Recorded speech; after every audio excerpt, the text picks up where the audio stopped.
मी आज बनवली आहे लसूण चटणी, जी एकदम सोप्या पद्धतीने बनली जाते. थोड्याच इन्ग्रेडियंटमध्ये मी ही बनवली आहे. त्याच्यासाठी मीडियम फ्लेमवर तवा गरम करून घेतला आहे. त्याच्यामध्ये एक पळी तेल घालून घेतलं आहे. ते गरम झाल्यानंतर त्याच्यामध्ये एक वाटी मी शेंगदाणे घेतलेत. शेंगदाणे व्यवस्थित भाजून घ्यायचे आहेत.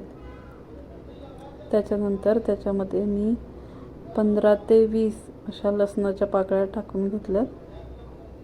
त्याही मस्तपैकी अशा छानशा भाजून घ्यायच्या आहेत.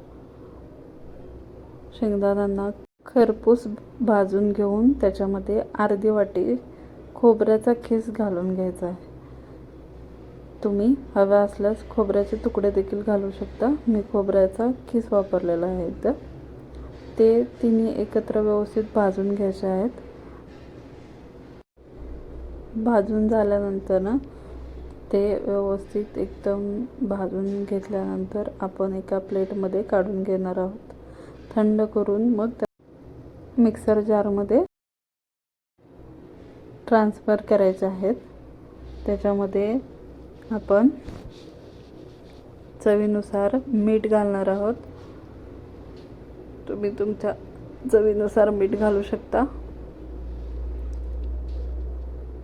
आणि मग त्याच्यामध्ये 1 चमचा लाल तिखट,